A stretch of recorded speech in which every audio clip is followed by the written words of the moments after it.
PCOS ഉള്ളവർ നിർബന്ധമായും ഒഴിവാക്കേണ്ട 5 ഭക്ഷണങ്ങൾ. 1. High sugar foods. Ice creams, chocolates, pastries ഇവയൊക്കെ കഴിക്കുമ്പോൾ പെട്ടെന്ന് തന്നെ ഒരു ഇൻസുലിൻ സ്പൈക്ക് ഉണ്ടാവുന്നു. അതുപോലെ തന്നെ മുഖക്കുരുവിൻ്റെ ഇഷ്യൂസ് ഉണ്ടെങ്കിൽ അത് കൂടാനും ക്രേവിങ്സ് കൂടാനും അതിലൂടെ വെയിറ്റ് ഗെയിൻ ഉണ്ടാവാനും കാരണമാകുന്നു. 2. Refined carbs. Maida, white rice, pasta, instant noodles ഇവയൊക്കെ ഷുഗർ എന്താണോ നമ്മുടെ ബോഡിയിൽ ഉണ്ടാക്കുന്നത് അതേപോലെയാണ് ആക്ട് ചെയ്യുന്നത്. ഇത് ഇൻസുലിൻ സ്പൈക്ക് ഉണ്ടാക്കുകയും ഹോർമോണൽ ഇംബാലൻസിന് കാരണമാവുകയും ചെയ്യുന്നു. 3. Junk foods. Fried chicken, chips ഇതുപോലുള്ള ഭക്ഷണങ്ങൾ നമ്മുടെ ശരീരത്തിൽ ഇൻഫ്ലമേഷൻ ഉണ്ടാക്കുകയും ഇത് ആക്നി ഇഷ്യൂസും പീരിയഡ് ക്രാംസും ഒക്കെ കൂട്ടും. 4. Packaged foods. Flavoured yogurt, sauce, ketchup ഇവയിലൊക്കെ ധാരാളം പ്രിസർവേറ്റീവ്സും ഷുഗറും അടങ്ങിയിട്ടുണ്ട്. 5. മിൽക്ക്.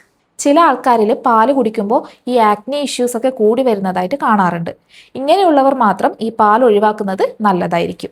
ഇതുപോലെ ചെറിയ ചെറിയ ഡയറ്ററി ചേഞ്ചസ് ഒക്കെ കൊണ്ടുവന്നാൽ നമുക്ക് PCOSനെ റിവേഴ്സ് ചെയ്യാൻ പറ്റും.